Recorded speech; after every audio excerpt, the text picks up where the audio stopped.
अनमोल वचन व्यर्थ न करें। एक गांव में सप्ताह के एक दिन प्रवचन का आयोजन होता था। इसकी व्यवस्था गांव के कुछ प्रबुद्ध लोगों ने करवाई थी ताकि भोले भाले ग्रामीणों को धर्म का कुछ ज्ञान हो सके। इसके लिए एक दिन एक ज्ञानी पुरुष को बुलाया गया। गांव वाले समय से पहुंच गए।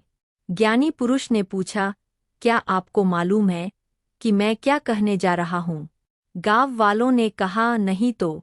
ज्ञानी पुरुष गुस्से में भरकर बोले, जब आपको पता ही नहीं कि मैं क्या कहने जा रहा हूँ तो फिर क्या कहूँ?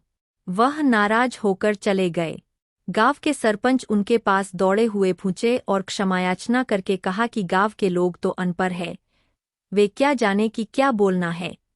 किसी तरह उन्होंने ज्ञानी पुरुष को फिर आने के लिए मना लिया। अगले दिन आकर उन्होंने फिर वही सवाल किया, क्या आपको पता है कि मैं क्या कहने जा रहा हूँ? इस बार गांव वाले सतर्क थे। उन्होंने छूटते ही कहा, हाँ, हमें पता है कि आप क्या कहेंगे। ज्ञानी पुरुष भड़क गए। उन्होंने कहा, जब आपको पता ही है कि मैं क्या कहने वाला हूँ, तो इसका अर्थ हुआ कि आप सब मुझसे ज्यादा ज्ञानी हैं। फिर मेरी क्या आवश्यकता है? यह कहकर वह चल पड़े। गांव वाले दुविधा में पड़ गए कि आखिर उस सज्जन से किस तरह पेश आएं, क्या कहें। उन्हें फिर समझा बुझाकर लाया गया। इस बार जब उन्होंने वही सवाल किया तो गांव वाले उठकर जाने लगे। ज्ञानी पुरुष ने क्रोध में कहा, अरे, मैं कुछ कहने आया हूं तो आप लोग जा रहे हैं।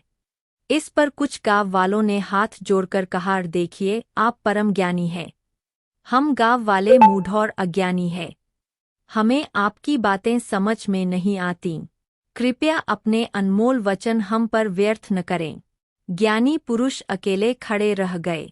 उनका घमंड चूर चूर हो गया।